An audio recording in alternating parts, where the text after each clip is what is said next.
yesterday to run some errands. I just went to Walmart and Jungle Gyms. I could not get in and out of parking lots. It's like crazy. I don't understand why at Christmas time all of a sudden everybody is everywhere. But I was going down an aisle in Walmart with a cart, and my Christianity was tested. This morning I went to get coffee and I was asked, Kevin, do you walk around that fast all the time? And I do. I walk like this.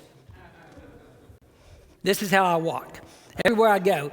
Because I find that for myself, if I walk fast, I'm happier, I get more things done. And I got to Walmart and I had to walk like this because there was this couple in front of me and about 10 couples in front of them, and I was getting so frustrated, my blood pressure was going up.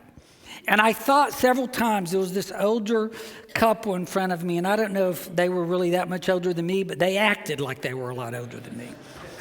And a couple times I saw a little kind of space there, and I thought, I could probably go by. I bet I would only hit her arm on the way by. And I was wanting just to kind of get by. And I just took deep breaths and thought, this is a test. God is testing me. He wants me to rely on him and be peaceful. And I did get through. I did finally get a little opening. I did get around him. But, life is this kind of crazy journey, isn't it? And sometimes it's hectic. Sometimes it's dangerous. Sometimes it's challenging. Sometimes it's enjoyable.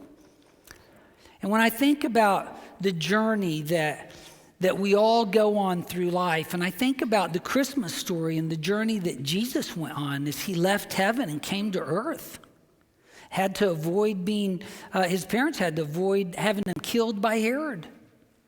And then he lived this life of ministry and had to go to the cross. And I think of the ups and downs of his life. I think of Israel, who's been waiting for him for 400 years. Probably longer than that.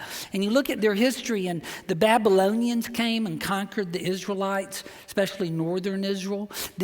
Or the Syrians did actually, and conquered northern Israel. Then the Babylonians came and conquered Jerusalem.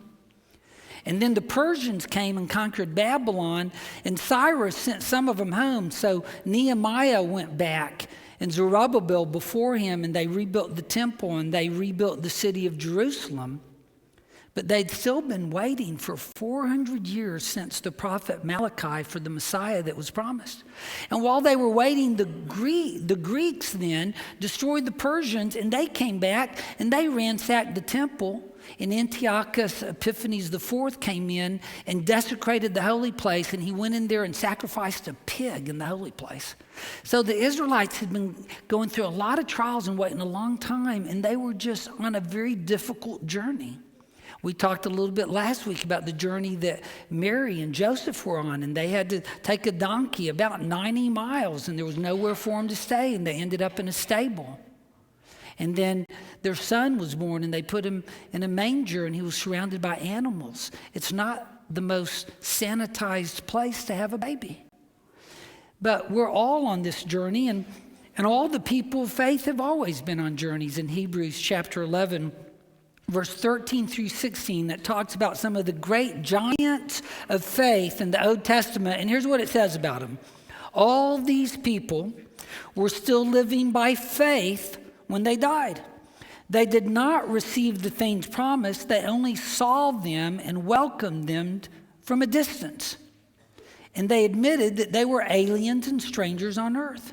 People who say such things show that they are looking for a country not their own. If they had been thinking of the country they had left, they would have had an opportunity to return. Instead, they were longing for a better country, a heavenly one. Therefore, God is not ashamed to be called their God, for he has prepared a city for them. It says that the people of God, those of us who live by faith, we're testifying to others that we're looking for a better country than the one we have. Now, sometimes that's a little bit of a difficult sale in the United States of America. It's tough to sell that because we think we live in the best country in the world and we have all the things we need. But I'm going to tell you, this country someday is going to burn up. Either God will destroy us because of our sin, or the world's going to come to an end, and anything you have here won't go with you to the next world. God invites us all to get on and go on a journey with him that takes us to heavenly land somewhere, and that's the land we're all looking for and the land that we're living for. So we're called to live in this life. And by the way, in The Hobbit, Gandalf tells Bilbo, he says, you know, it's dangerous the second you walk out the front door. Life is not a piece of cake. There's going to be a lot of challenges along the way. I want us to look today at one Christmas journey and get a few lessons from it, and it's the journey of the Magi. And so in Matthew chapter 2,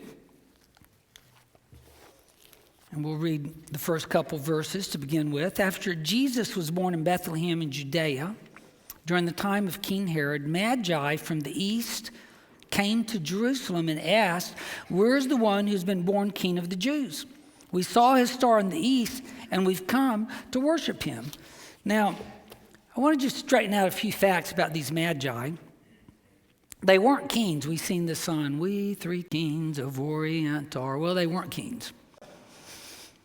And we always think there's three because there were three gifts that were given, but actually we don't know that there were three. The text doesn't say. In fact, if you look at Eastern church tradition, they say there were 12. We're not sure how many Magi were there. And another thing is we always see these stories and these pictures of the Magi or the kings in front of Jesus in the stable at the manger, but by the time they get there, he's long gone from that stable. In fact, they'll go and talk to Herod in verse 6 and 7, verse 7, and he says, "Now, when did that star appear?" And he figures it out. Well, it's been almost a couple years. So that's why he has all the babies that were 2 years older and younger killed. And so if you look in verse 11, when the Magi get there, they're going into a house now.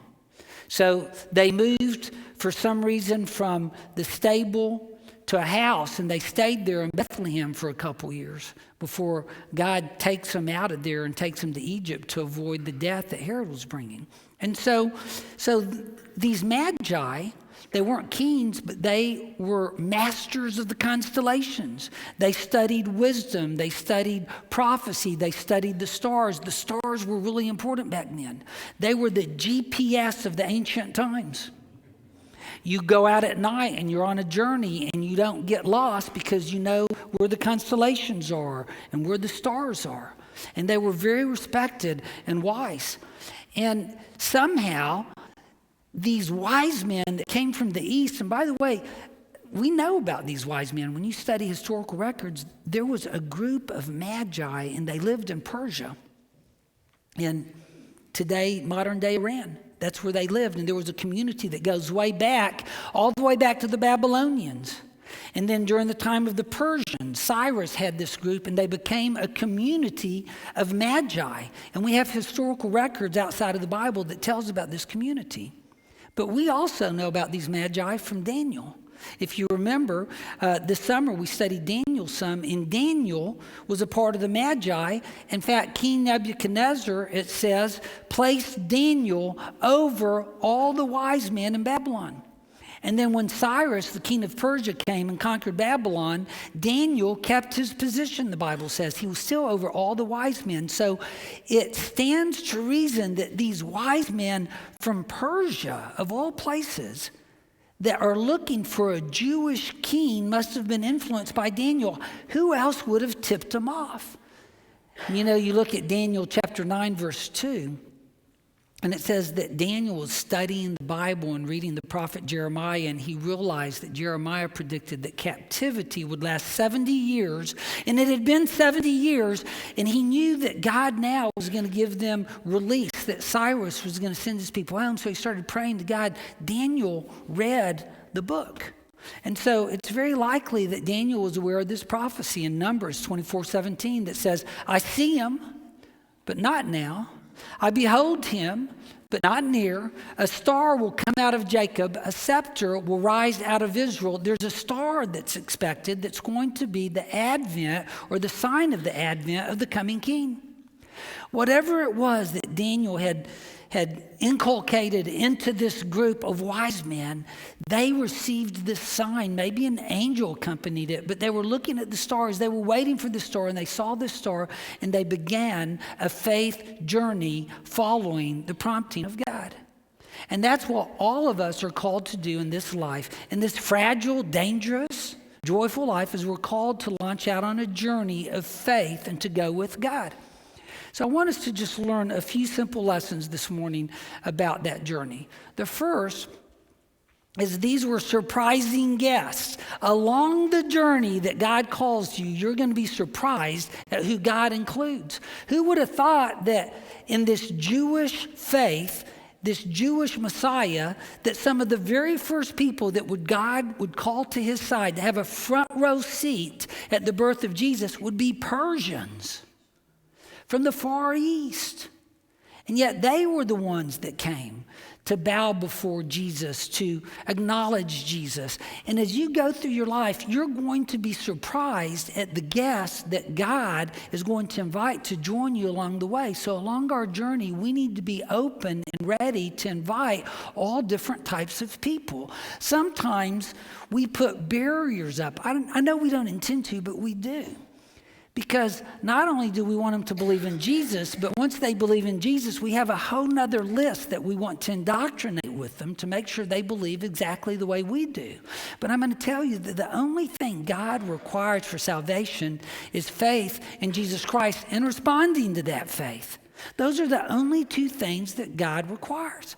So you can't ever say, well, this person, I know he was saved and I know he was baptized, but I can't include this person, because this person doesn't believe the same way I do on some of these other issues. If someone has placed their faith in Jesus Christ and they've responded to him in baptism and they're following him, they are an invited guest. And so we learn from this story that God includes the most unlikely of all people. The second thing we learn is that God provides confirmation for you along your journey. In Matthew chapter 2, beginning in verse 3, it says that when King Herod heard this, he was disturbed, and all Jerusalem with him. When he had called together all the people's chief priests and teachers of the law, he asked them where the Christ was to be born. Well, in Bethlehem in Judea, they replied, for this is what the prophet has written. But you, Bethlehem, in the land of Judah, are by no means least among the rulers of Judah. For out of you will come a ruler who will be the shepherd of my people Israel.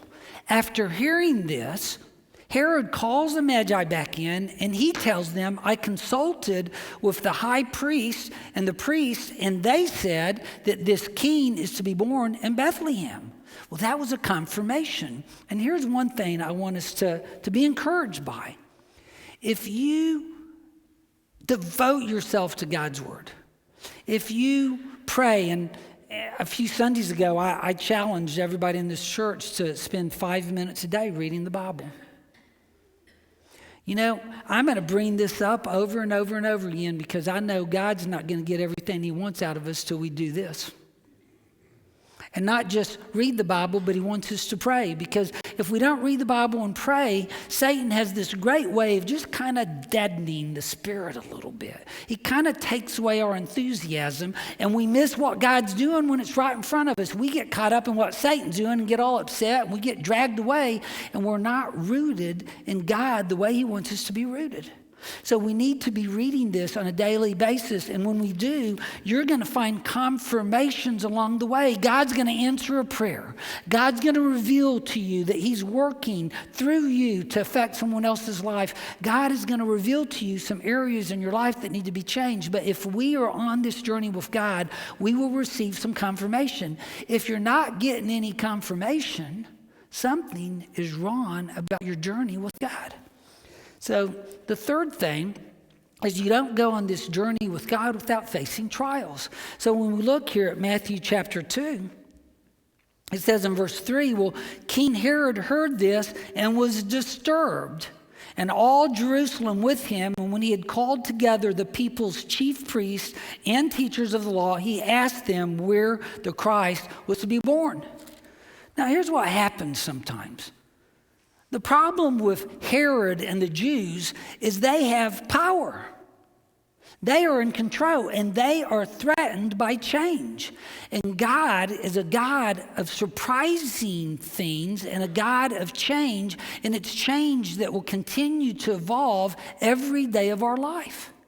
And so we always have to be open to change in our life, because if we're open to what God's doing, it always changes to some degree.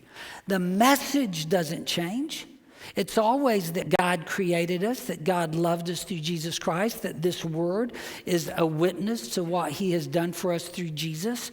That doesn't change, but it changes every day in the sense that it changes what God is calling me to do. It changes on the way that God is calling me to grow. The culture changes. So we have to learn new songs. We have to learn to accept new people into our lives. There's always something changing. But in addition to change, there's persecution. So they get to Bethlehem, and in verse 12 it says, they were warned in a dream not to go back to Herod. And they returned to their country by another route.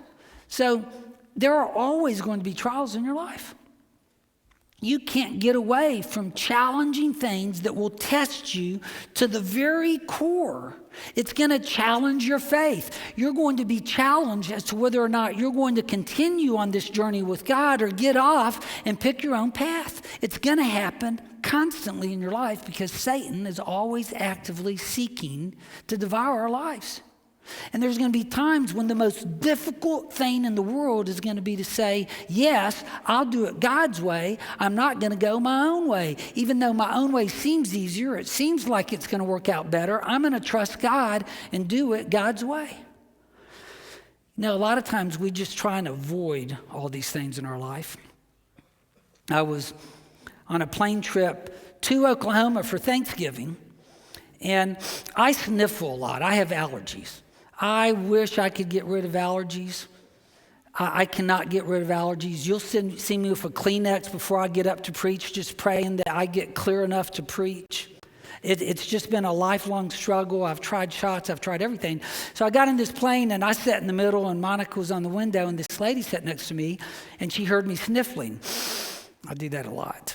And she looked at me and said, "Are you sick?" I said, "Oh, no.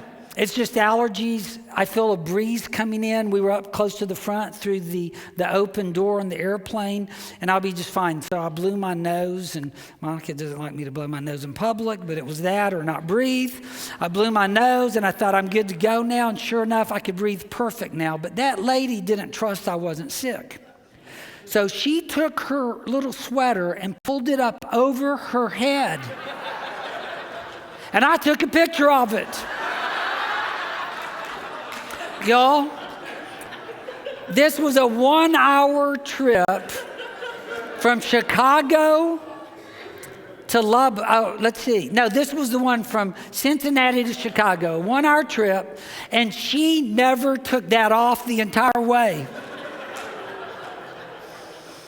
And people across the aisle, that bald-headed gentleman across the aisle, and bald-headed gentlemen are really good people because we have a lot of them here at church. But he looked at me and he's like, "What's going on with her?" And I wanted to say, "She thinks I'm sick, but she can still hear." And I'm like, I don't know. But here's what happens. What we would like to do is bury our head in the sand and just kind of ignore trials in our life. We'd like to walk away from them. We'd like to go around them. We'd like to find any way to deal with our trials rather than to face them head on with God in our life. That's what we would like to do. But 1 Peter 4 verse 12 says, "Dear friends, do not be surprised at the fiery ordeal that has come on you to test you as though something strange were happening to you." If you're a Christian, you should never be surprised that trials come on you. And it's not just the trials because we are Christians. Some of it is the trial because we live in a fallen world and things don't end up the way we want them to, the way we think they ought to. They don't end up the way our little fairy tale dream tells us they should. But that doesn't mean that we go through those trials without relying on God. In fact, all the more so, right? All the more so, we trust God to get us through those trials, and God will either lead you around them as he did with Jesus when he went to Egypt to get away from Herod, or sometimes he will lead you through them as he did with Jesus taking him to the cross. But God is faithful to help you through your life. And so we will face trials along the way. But there's three things that I want us to remember as we go through this life. Being willing to welcome surprising guests, looking for the confirmation of God along the way, and willing to go through trials with Jesus at our side. And the first one is joy. In Matthew chapter 2, verse 9 through 10, it says that after they heard the king, they went on their way, and the star they had seen in the east went ahead of them until it stopped over the place where the child was. And when they saw the star, they were overjoyed. You don't have to face life's struggles without joy. Even when things are difficult in your life, you can rest assured that God's got this. Some of the most difficult things in my life have been to go through something that was so difficult, I didn't know how it was going to turn out, that rocked my world, and yet somehow I knew that I could still have the confidence that God had this, and I could find the joy of knowing that I still had God on my side. And we're supposed to learn to get our joy not from having life turn out the way we want it, not from being in control and having them clear the aisles so I can get to where I want as fast as I want. But we learn to put our faith and trust in God. And that's why Paul says in Philippians 4:4 that we should rejoice in the Lord always, and I'll say it again, rejoice. Paul's in prison, but he doesn't let circumstances dictate to him what he's going to experience inside, because his joy comes from God. One of the things that touched me, and I know many people go through life in commendable ways through these trials, but we had a week and a half ago, not even, we had the funeral here for Mark Menz.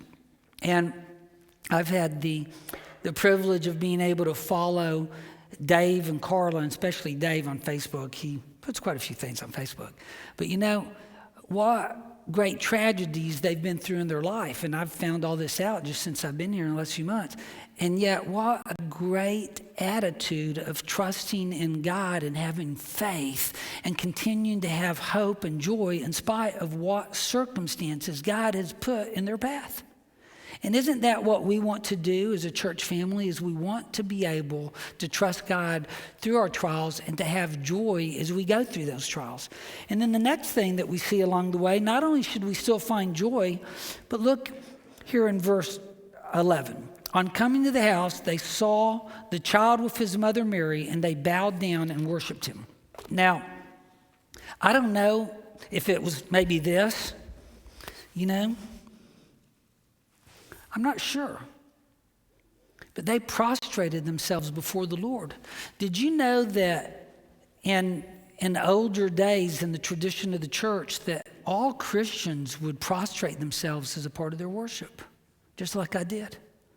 And over time, in the Western part of Christianity, they quit prostrating themselves. But in Eastern Orthodox Christianity, people still prostrate themselves. I've talked to a lot of people that are members of the Church of Christ and other Christian denominations, and it wasn't too long ago in the history of our country that people would get on their knees all the time in church. Some of you have probably done that, but we've quit doing that. You know, why does that matter? Well, it matters when you can't do it. It doesn't matter if you do it. It matters if you can't do it, though. It matters if you feel God's calling you to raise your hand and you won't do it. It matters if you feel that God's calling you to kneel down and you don't do it. You remember the story of David and Michal, and David's dancing before the Lord. I promise I won't embarrass you with that. But what if I did? What if I did?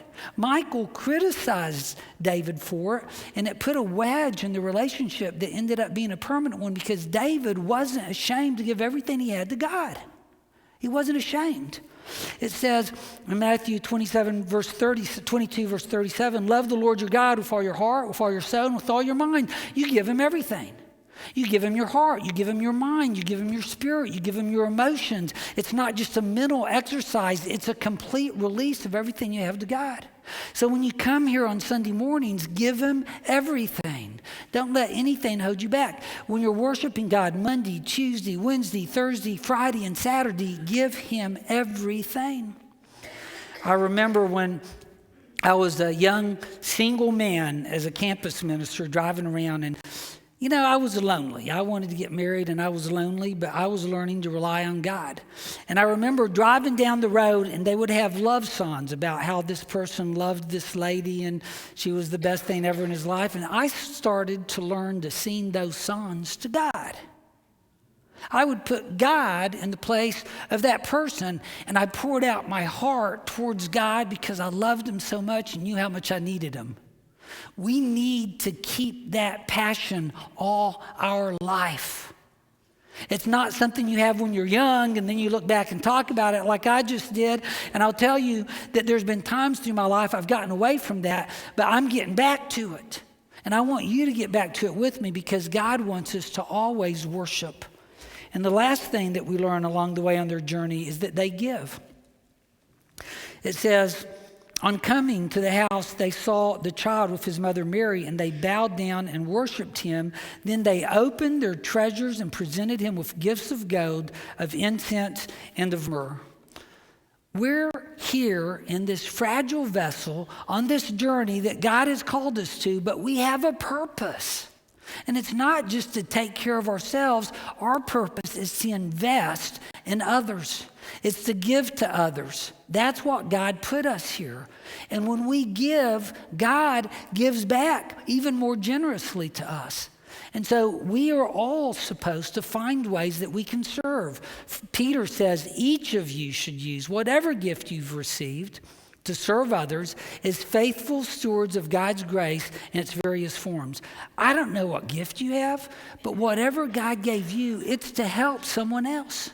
There's not anyone in here that can say, I don't have a way to help someone else. God's given all of us the means and the ability and the giftedness to help someone in some way. And your life will never be what you want it to be unless you find a spiritual and eternal purpose for your life that's beyond your physical purpose in life. And I want to have an eternal inheritance, not just a physical inheritance. And for some of us, you better be thinking about it. For some of you, your physical inheritance isn't that great anyhow. So, and for those of you that do have a great physical inheritance, you better be thinking about that because that's a problem too. Because you end up thinking that's all you need. God is calling us to go on this journey to somewhere that's better than here. And so as we think about this messy journey, where are you on your journey? Are you welcoming surprising guests? Are you finding confirmation that you are on the journey? How are you facing your trials?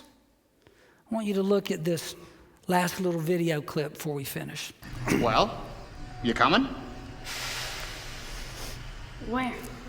Why, to the North Pole, of course. This is the Polar Express. The North Pole? I see. Hold this, please. Thank you. Is this you? Yeah. Well, it says here, no photo with the department store Santa this year. No letter to Santa. And you made your sister put out the milk and cookies. Sounds to me like this is your crucial year. If I were you, I would think about climbing on board. Is this you? Is this picture you in here? Are you doing what Jesus wants you to do in your life? Are you on that journey with faith and trusting him for everything you do? Are you getting on that train? Because this could be a crucial year for you. Isn't every year a crucial year for us as Christians? Every day a crucial day for us as Christians as we walk in a dangerous world, hanging on to our faith. I want us to do it with joy, though, because we know that we have victory in the end. I want us to do it with joy because we know that God loves us so much. I want us to do it with joy because we're so blessed, but I also want us to worship along the way. Give thanks to the God that has given you life. Worship him. Hang on to that faith and give to others, because that's the journey that God has called us to be on. So he asks you, hey, are you going to climb aboard? Are you going to go with me on this journey? Are we going to as a church, are we going to go on this journey? Are we going to do it? In class today, amen. In class today, I said, I had to move all the way from Oklahoma. God had me in Houston, and I decided I was going to move to Oklahoma and be closer to my kids. Well, I didn't get confirmation on that move once I got there. God moved me 13 hours away from my kids. I was only 3.5 hours away from my kids. He said, no, you're missing this one. So I'm here starting over. Are you going to start over with me? Isn't every day an opportunity to start over with God at the center of our lives and our spirits? Will you get on board? If you're here today and you haven't been on board with Jesus and you'd like to, we'd love to help you put Jesus in your life. If you've never been baptized and you want to make that decision today, we'd love to help you with that. If we can just pray with you along your difficult journey, pray that God will surround you. If we can surround you, there will be elders here at the front and there at the back ready to pray for you while we stand and while we sing.